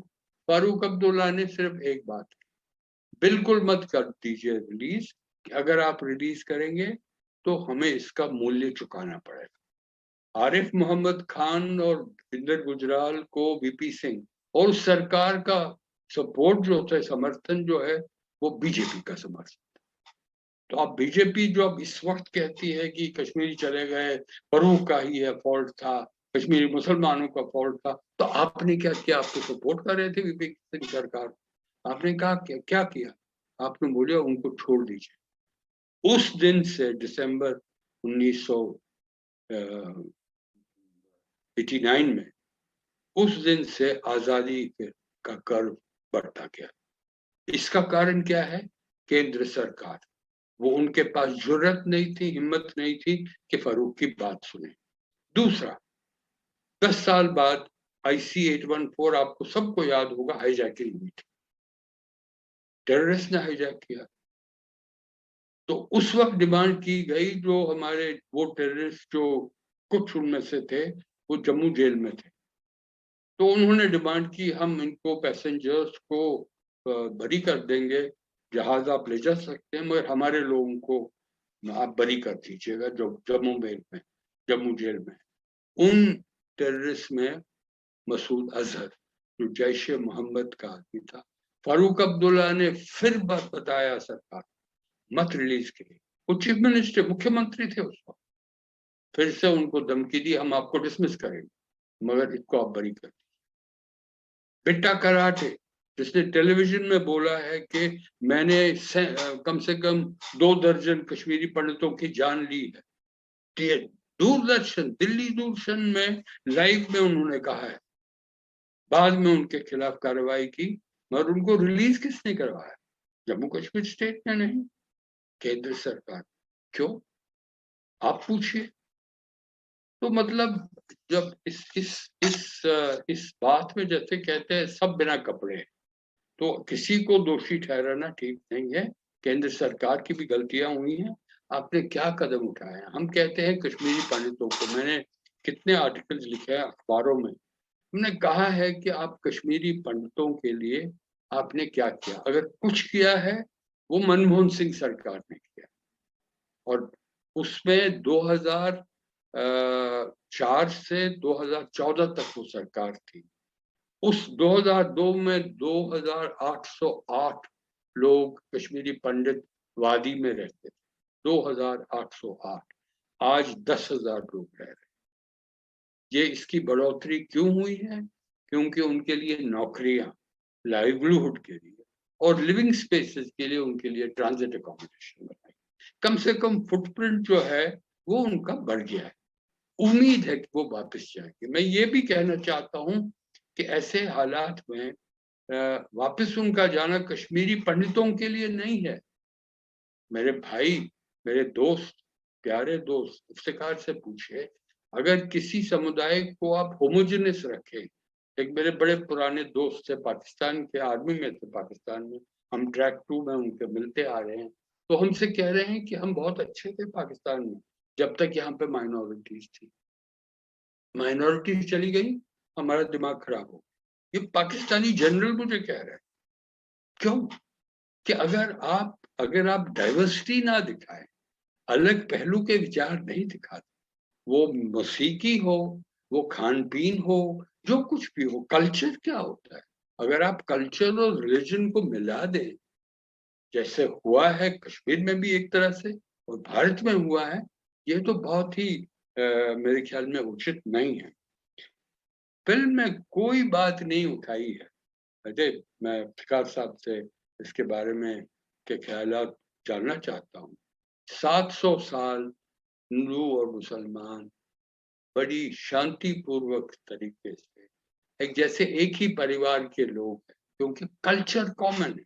हमारी मौसीकी, हमारा खान पीन, हमारे राइटर्स, हमारी पोइट्री, हमारी पहाड़ियाँ, हमारी पिकनिक स्पॉट्स कॉमन है।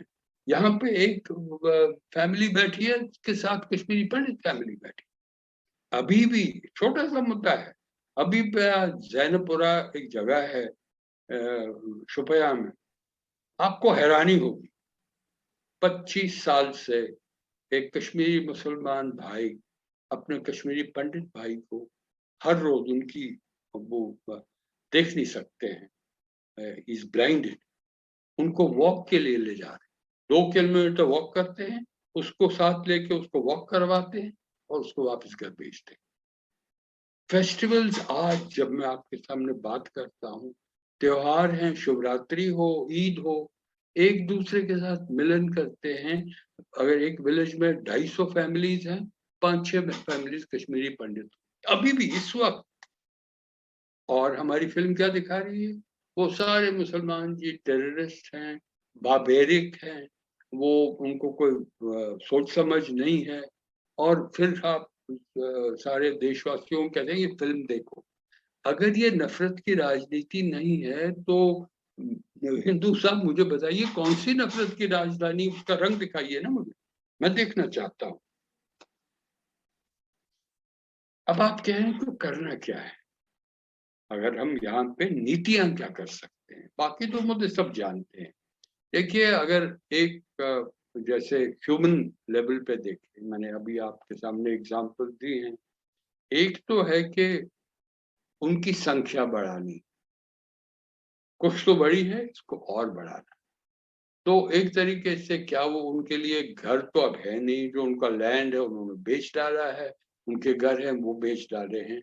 अगर उनको आप वापस चाहते हैं, अपने भाइयों के साथ रहें, मुस्लिम मेजॉरिटी भाइयों के साथ कुछ काम करें, कुछ उनको एक एंटरप्रेन्योर्स का एक तरीका अपनाना है, उसके लिए केंद्र सरकार मदद कर सकती है। तो आजकल तो रोजगार ही सबसे बड़ी चीज है। उनको रोजगार के लिए सरकारी काम अफसरों या सरकारी महकमों में अब जगह नहीं है, बट इनडायरेक्टली आप जो इन्वेस्टमेंट्स कर रहे हैं कश्मीरी पंडित्स को नौकरी दी जाए। कश्मीरी जो उनके भाई हैं मेजॉरिटी कम्युनिटी को, उनको जरूर आनी, क्यों नहीं, मगर उनके साथ उनको भी कश्मीरी पंडितों को तो एक तरीके से प्रोपर्टी बढ़ जाएगा। प्राइवेट सेक्टर में, निजी क्षेत्र में वो कुछ एलोकेशन हो दी जा सकती है। एक और सजेशन मेरी तरफ से है नवेंदु साहब के, जैसे हम इस वक्त चर्चा कर रहे हैं, एक दूसरे के साथ बातचीत कर रहे हैं, मुद्दे मंच पे ला रहे हैं, मुद्दों पे बहस होती है, वैसे ही अगर आपको रिकंसिलिएशन और ट्रूथ सच्चाई दिखानी है तो आप विक्टिम और टॉर्मेंटर को मिलवाइए दूसरे से, कोई फर्क नहीं होगा। कुछ पहले कुछ टेंशन रहेगा, फिर वो मिलेंगे, गले मिलेंगे। जब तक आप जम्मू के कश्मीरी पंडित जो बहुत ही मेजॉरिटेरियन और राइट विंग सेंटिमेंट्स में बिलीव करते हैं, और कश्मीर के कश्मीरी पंडित जो बिल्कुल लिबरल ऑर्डर में, तो इनके बीच में दोनों समुदायों को आप बातचीत करने दीजिए, उसके मौके ढूंढिए, उनको फंडिंग कीजिए। जैसे दिल्ली के मुख्यमंत्री अरविंद केजरीवाल ने कहा है 245 करोड़ अग्निहोत्री और उनकी कंपनी ने बना दिए, उनका मुनाफा हुआ है, प्रॉफिट हुआ है। तो इसमें आधा पैसा क्या है, 122 करोड़ कश्मीरी पंडितों के डायलॉग के लिए करिए। जम्मू वाले कश्मीरियों से बात करेंगे, कश्मीरी वाले लद्दाखियों के साथ बात करेंगे, और नए नए जो रास्ते हैं, आपका ऑब्जेक्टिव क्या है, आपका नियम क्या है? नियम है कि आप एक तरीके से कश्मीर को फिर से एक शांतिपूर्वक रास्ते पे ले आए। 32 साल में कॉन्फ्लिक्ट रहा है, अब उस कॉन्फ्लिक्ट को हम तारीख में बदलना चाहते हैं, मतलब पीछे कभी हुआ करता था और एक नया रास्ता ढूंढ दीजिए। ये सबसे बड़ी मैं एक और 2 या 3 मुद्दे तो उसके बाद कदम करता हूँ। पहले तो ये है कि कश्मीर में इस वक्त में काउंटर रिएक्शन देखा। एक तो वो वैसे ही नाराज है। अब इफ्तिकार साहब और रविंद्र साहब तो दोनों पत्रकार हैं, तो मैं कहना चाहता हूँ, एक पत्रकारों पे इतनी पाबंदियां हैं, इतनी पाबंदियां हैं, एक इतना खौफ पैदा किया गया है, और सर्वेलेंस बिल्कुल पूरी तरह से जारी। उनको जो हकूक हैं, राइट्स हैं, वो राइट्स तो है ही नहीं। आप 4 लोग मिल नहीं सकते, आप किसी सियासती राजनीतिक मुद्दे पे लिख नहीं सकते। आप कश्मीर के अखबार पढ़िए, कोई सियासी बातचीत नहीं है। अगर सियासी का एक पैरा होगा, अगले दिन SHO बुलाएंगे उसको पत्रकार और 4 घंटे वहां रखेंगे। तो मैं समझता हूं, अगर आप एक लोकतंत्र हमारे कश्मीरी भाइयों से छीन रहे हैं, तो उसका मूल्य तो सरकार और हमारी सोसाइटी जिसपे हम सब मौजूद हैं, उनको चुकाना पड़ेगा। क्योंकि ये खौफ से, जिसे कहते हैं muscular hard line policy which is military centric, हमने देखा है, हमने बहुत तारीख पढ़ी है कॉन्फ्लिक्ट्स की, बहुत तारीख पढ़ी। आज तक कोई मसला मिलिट्री मीन्स से, सैनिकी कार्रवाई से या हार्डलाइन अप्रोच से नहीं हुआ है, प्यार से हुआ है, आउटरीच से हुआ है। क्या मसला है, हम इसको कैसे हल कर सकते हैं? हर कश्मीरी अपनी बोन्स में जानता है कि कश्मीर को हिंदुस्तान से छीना नहीं जा सकता। कश्मीर एक हिंदुस्तान का एक राज्य है, वो जानते हैं। अगर उनको ये जानकारी है तो आप नफरत की राजनीति क्यों करते हैं? उन पे रीच आउट करिए। हमारे प्रधानमंत्री, इलेक्टेड प्रधानमंत्री, उन्होंने कश्मीरियों से कहा है, उनके साथ मुलाकात की, बात क्या की कि दिल की दूरी है और दिल्ली की दूरी, हम इसको दूर करेंगे। आज तक कुछ नहीं हुआ, कई महीने हुए। मेरे दिल में कोई शक नहीं है, ना तो दिल्ली की दूरी हटेगी, ना तो दिल की दूरी हटेगी, वो बरकरार रहेगी। क्योंकि नफरत की राजधानी से हमारे जो नेतृत्व हैं लोकतंत्र के और राजनीति के, तो वो उनके लिए तो ये इलेक्टोरल चुनावों के लिए एक श्योर फायर ये दवा है कि अगर चुनाव में जीतना है, ये करना है, इस नफरत से हम चुनाव जीत सकते हैं। बस मुझे समझता है कि अगर कुछ ऐसे रास्ते निभाए जाएं तो आप जो आज आपने ऑर्गेनाइज किया है ये कार्यक्रम, हम सबको बुलाया है कि अपने ख्यालात आपके सामने प्रस्तुत करें और उस पर बहस हो, उस पर अगर कोई प्रश्न हो तो हमसे पूछें, हम बिल्कुल शेयर करेंगे।